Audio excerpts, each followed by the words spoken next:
Assalamualaikum warahmatullahi wabarakatuh. Waalaikumsalam Warahmatullahi wabarakatuh. Bismillahirrahmanirrahim. Kepada yang terhormat Bapak dosen pengampu, Bapak Dr. Sugandi, dan Ibu Dr. Nunu, rekan-rekan program doktor jurusan PKJ tahun 2024, dan rekan-rekan praktisi yang sengaja kami datangkan di podcast kali ini. Syukur Alhamdulillah kita bisa berkumpul kembali dalam acara ini. Saya sebut podcast Bapak Ibu dosen untuk memenuhi tugas dari Bapak Ibu mata kuliah manajemen inovatif dalam pendidikan vokasi. Perkenalkan, saya dari kelompok 2, Muhammad Yusuf dan Muhammad Fatoni. Ini Pak Fatoni sebagai teknisi kali ini. Kemudian sengaja rekan-rekan saya hadirkan, ini rekan saya di SMKN Gempol. Di sebelah kanan saya ada Bu Fredika Setiawati. Beliau guru penggerak angkatan 9.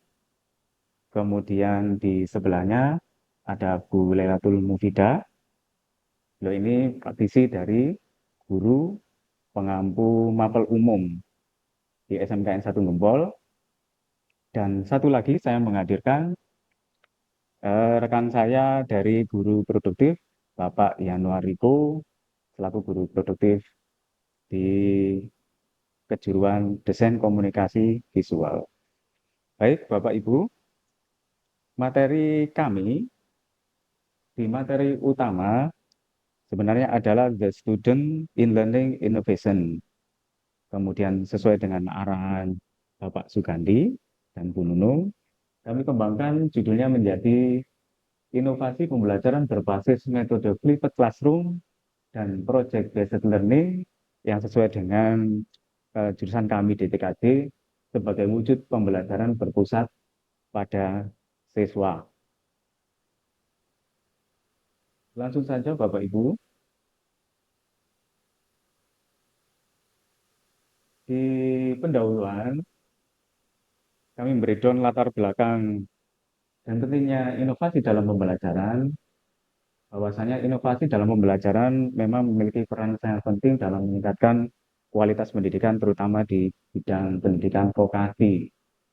Seiring dengan perkembangan teknologi dan perubahan kebutuhan dunia kerja, sistem pendidikan harus beradaptasi agar mampu melahirkan lulusan yang tidak hanya berpengalaman, tetapi juga memiliki keterampilan yang searah dengan abad 21 saat ini. Kemudian tantangan yang dihadapi dunia pendidikan di era digital memang bergerak sangat cepat. Di era digital ini ditandai dengan perkembangan teknologi informasi dan komunikasi yang pesat. Dunia pendidikan dihadapkan pada berbagai tantangan yang kompleks dan dinamis.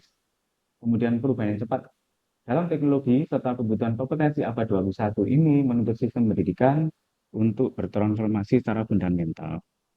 Tentu Bapak Ibu juga harus mengikuti perubahan ini lebih cepat daripada peserta didik ini. Kemudian kesinambungan antara kurikulum dan kebutuhan industri tentu harus link dan end match, Bapak Ibu. Kemudian tentu di antara link dan match ini ada kesenjangan. Kesenjangan di sini terutama pada bidang sarana dan prasarana yang paling banyak menjadi akar masalah di sebuah sekolah. Tujuan dari makalah mengalis peran siswa dalam proses inovasi pembelajaran ini, makalah ini bertujuan menganalisis peran siswa dalam mendukung peran siswa aktif dalam proses inovasi pembelajaran. Yang diantaranya peran siswa sebagai subjek aktif, kemudian yang kedua tentu kontribusi siswa yang saat ini yang menggunakan kurikulum merdeka menuntut siswa untuk berperan aktif dan pembelajaran yang berpusat kepada murid. Berikutnya Bapak Ibu, definisi dan konsep inovasi pembelajaran. Pengertian inovasi dalam konteks pendidikan, inovasi dalam konteks pendidikan ini merujuk pada upaya untuk membenarkan perubahan atau perkembangan baru yang bertujuan tentu meningkatkan efektivitas dari pembelajaran. Berikutnya, elemen-elemen kunci dari inovasi pembelajaran ini, inovasi pembelajaran melibatkan berbagai elemen yang saling mendukung untuk menciptakan proses yang lebih efektif, tentu menarik dalam pembelajarannya. Ya ini sesuai yang digadang-gadang di kurikulum Merdeka bahwa pembelajaran harus berpusat pada murid atau student centered learning. Inovasi pembelajaran ini menekankan peran aktif dari siswa, tentu siswanya ini harus proaktif, kemudian guru sebagai fasilitator, yang dalam hal ini kami rangkum menjadi pembelajarannya flipped classroom, dan yang sesuai dengan SMK adalah project based learning. Tentu dari penggunaan teknologi pendidikan ini menjadi salah satu elemen inovasi yang sangat dibutuhkan, seperti penggunaan platform e-learning, perangkat lunak yang interaktif, dan aplikasi pembelajaran berbasis mobile, yang tentunya anak-anak saat ini tidak ada satupun yang tidak mempunyai perangkat handphone. Kemudian berikutnya adalah kurikulum yang fleksibel dan adaptif. Jadi, kurikulum ini mengacu pada tentu kebutuhan industri, perkembangan teknologi, dan tantangan global. Kurikulum juga harus bersifat dinamis yang memungkinkan siswa belajar keterampilan sesuai dengan tantangan abad 21. Baik Bapak Ibu, untuk di sesi kali ini, kemudian materi nanti juga kami sampaikan di Google Drive Bapak Ibu sekalian bisa diakses. Di sini kami mendatangkan secara langsung rekan-rekan kami. Memang saya batasi hanya 3 orang saja. Di sebelah kanan saya memang sengaja saya datangkan guru penggerak angkatan ke-9. Beliau sudah lulus di tahun kemarin, tahun 2023, Bu Fredika Setiawati. Kemudian Bu Vida, ini praktisi di SMK kami di Humas. Beliau mengampu mata pelajaran umum. Kemudian di sini ada Pak Riko. Pak Riko adalah guru produktif di desain komunikasi visual. Nanti dari beberapa Bapak Ibu guru ini akan membagikan pengalaman secara langsung bagaimana pembelajaran di SMK Sekolah Menengah Kejuruan ini yang difokuskan pada pembelajaran yang berfokus pada siswa, yang kami menggunakan pembelajaran flipped classroom, yaitu pembelajaran di mana anak-anak ini belajar terlebih dahulu, dibekali materi, disuruh mencari materi ajar dimanapun, kemudian setelah kembali ke sekolah dalam pembelajaran, nanti akan dilakukan diskusi secara bersama-sama, mana yang kurang dan yang lebih dipandu oleh fasilitator. Kemudian sesuai dengan nama kita, Sekolah Menengah Kejuruan, pembelajaran dengan metode project based learning ini selalu kita gunakan terutama di guru produktif. Ini kami hadirkan Bapak Riko. Ada beberapa permasalahan di sini, rekan-rekan sekalian. Yang pertama akan kami tujukan ke Ibu CC dulu. Di sini kami akan mengajukan beberapa pertanyaan yang nanti akan dijawab oleh beliau. Selamat pagi, Ibu Cici. Selamat pagi, Pak Yusuf. Gimana kabarnya, Ibu? Saya sehat, Pak. Alhamdulillah. Alhamdulillah. Saya mengucapkan terima kasih atas hadirnya Ibu Cici di sini membantu Oke, saya dalam sama-sama. mengupas mengenai pembelajaran yang berpusat pada siswa yang saat ini bergaung di kurikulum Merdeka, di mana mengedepankan juga inovasi siswa, di mana siswa ini berperan aktif dalam pembelajaran. Begini Ibu, kira-kira bagaimana project based learning ini mendukung pembelajaran berbasis proyek yang berpusat pada siswa? Gini, Pak Yusuf ya, kan kebetulan saya itu ngajarnya memang proyek IPAS. Iya, Ya, jadi memang di dalam pelajaran saya itu ya ada proyek nanti yang akan dilakukan oleh siswa. Nah, project based learning di sini untuk mendukung pembelajaran berbasis proyek yang berpusat pada siswa itu dengan adanya project, maka siswa ini kan akan melakukan sesuatu, menghasilkan suatu proyek. Ketika siswa aktif dalam eh, proyek tersebut sehingga mendapatkan hasil yang diinginkan. Nah, keaktifan siswa itu termasuk dalam pembelajaran yang berpusat pada siswa. Itu menurut saya. Jadi kalau siswanya tidak aktif, maka proyek ini tidak akan bisa dihasilkan. Gitu. Seperti itu Pak Yusuf. Kalau untuk hubungannya antara PBL dengan keaktifan siswa, jelas dengan PBL pasti siswanya akan aktif karena ada proyek. Proyek itu kan nanti menghasilkan sesuatu, harus ada laporannya mulai dari awal. Gitu. Dari awal dia membuat proyek sampai menghasilkan sesuatu, dia pasti aktif dalam situ. Kemudian untuk menghasilkan proyek, dia kan harus memiliki pengetahuan. Nah, pengetahuan itu akan dia dapat dengan flip classroom itu tadi. Jadi dia menggali pengetahuan-pengetahuannya sendiri, harus berliterasi, kemudian dia melakukannya di dalam PBL. Seperti itu, Pak Yusuf. Terima kasih Bu Cici. Kemudian saya beralih ke Bu Fida. Bagaimana Bu Fida untuk penerapannya di mapel umum yang panjenengan aku dengan metode yang sama, project based learning dan flipped classroom ini di SMKN Himbol. Oke, jadi ya terima kasih Pak Yusuf sudah diberi kesempatan untuk sharing-sharing ya untuk pagi hari ini, pagi setengah siang ya. Kalau kebetulan saya di SMK Gempol ini kan mengajar matematika. Nah, kemudian untuk kurikulum tahun ini matematika masuk ke dalam pelajaran kejuruan ya. Iya. Nah, untuk mengintegrasikan bagaimana problem based learning ya metode ini saya gunakan yaitu dengan ini dalam pembelajaran itu anak-anak akan disajikan suatu proyeknya di sini di mana kita menghubungkan dengan bagaimana proyek itu per jurusan. Misalkan saya mengajar di TPSM. Nah, bagaimana sih matematika ini dipergunakan untuk keahlian, untuk menunjang keahlian anak-anak di TPSM. Gunanya untuk apa?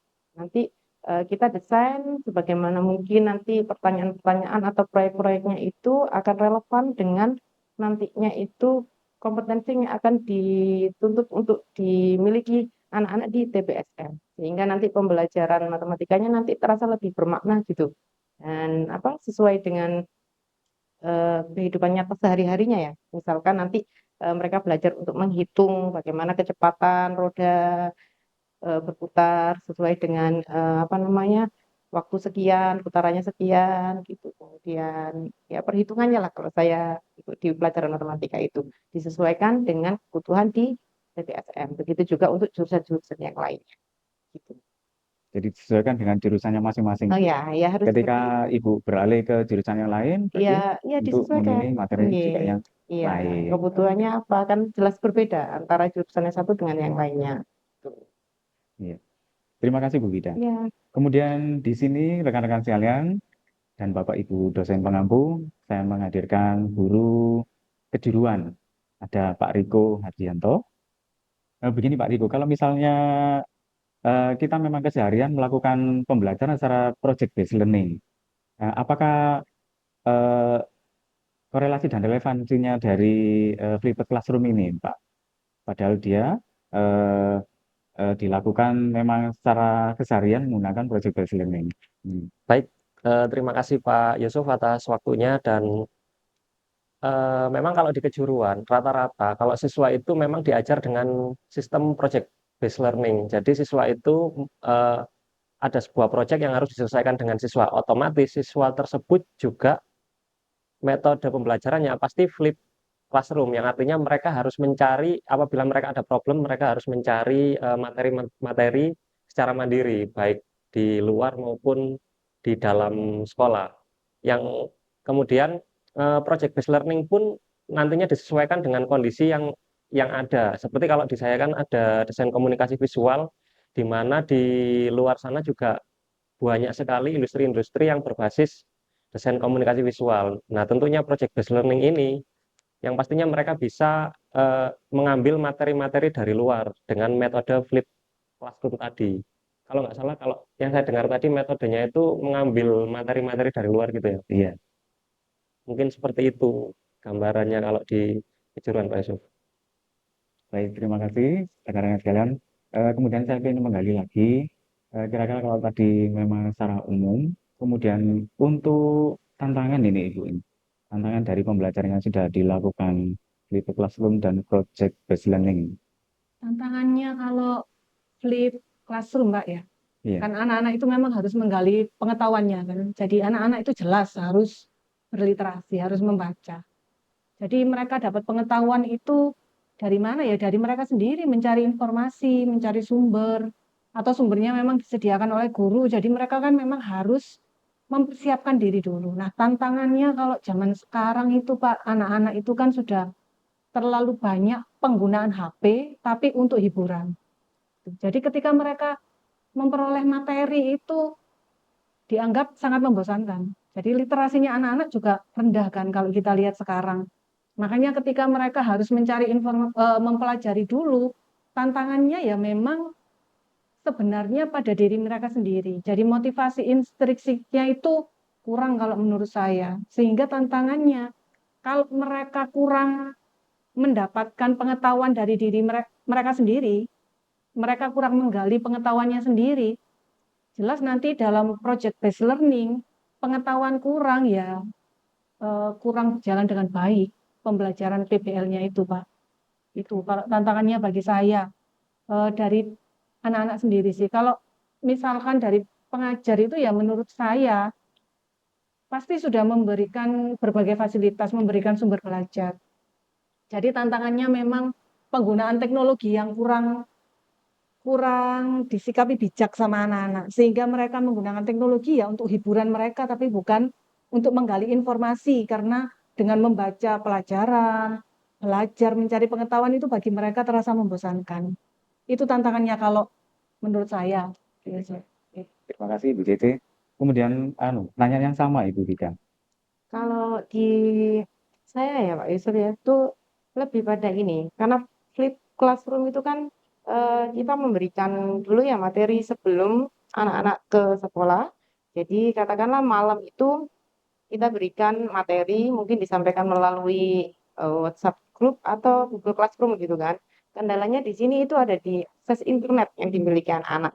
Nah, misalkan ada beberapa yang kuotanya nggak ada, nggak punya kuota, kayak gitu. Sehingga untuk mengakses materi itu beberapa mengalami kesulitan. Kemudian kita juga tidak tahu ya, karena dibebaskan untuk mencari sumber belajar juga.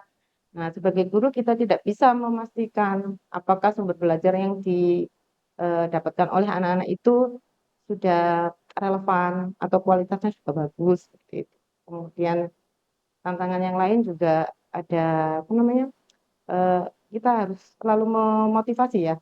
Jadi harus mengingatkan sudah dibaca apa belum materinya ketika di rumah itu tadi sebelum kita action di sekolah di keesokan harinya. Jadi itu memotivasi anak-anak untuk bisa mengakses materi atau bahan-bahan ajar sebelum malam harinya ya, sebelum dia berangkat ke sekolah itu dia.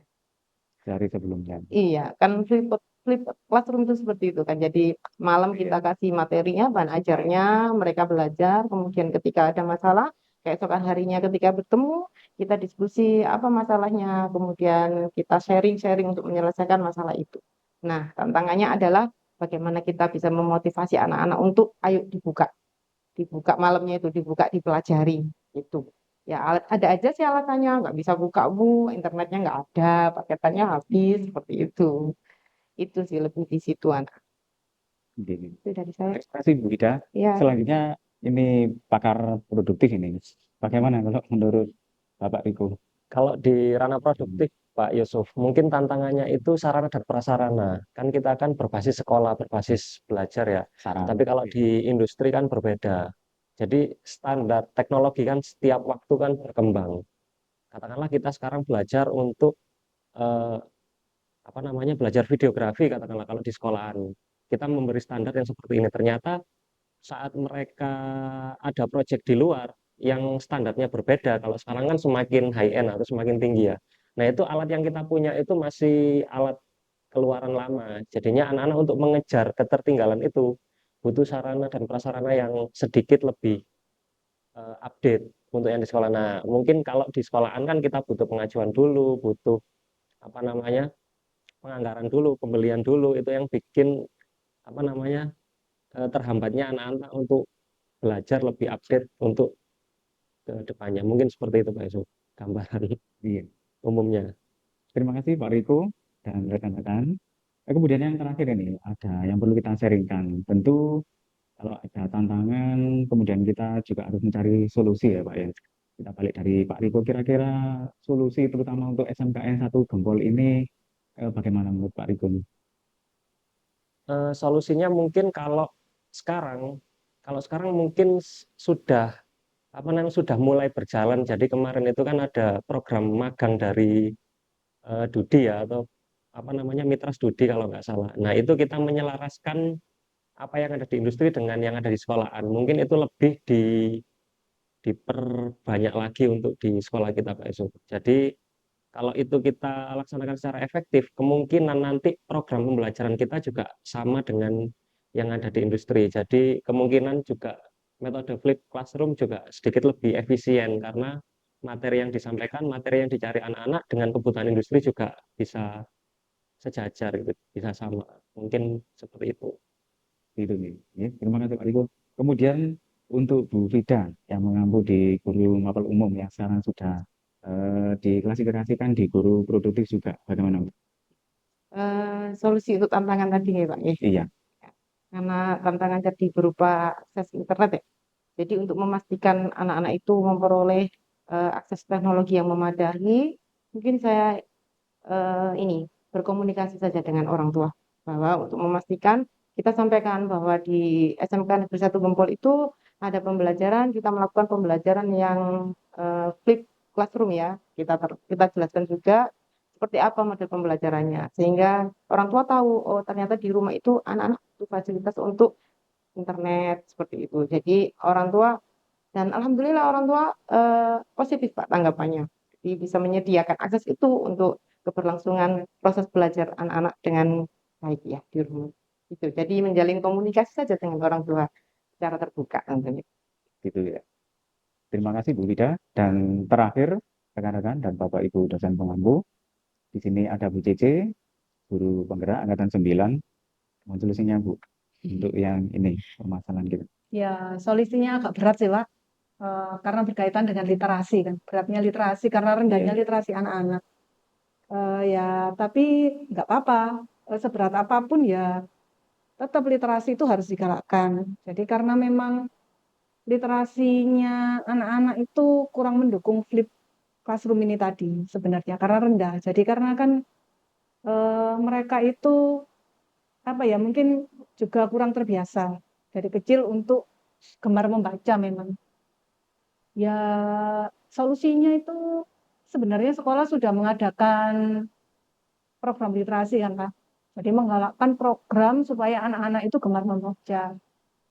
Walaupun berat, walaupun memang solusinya itu berjalannya itu untuk kegemaran anak untuk berliterasi itu hanya sedikit-sedikit naiknya, tapi ya nggak apa-apa, tetap aja dilakukan. Gitu. Jadi solusinya memang kita menggalakkan bagaimana anak-anak suka membaca, kemudian ya guru tetap harus mengingatkan anak-anak supaya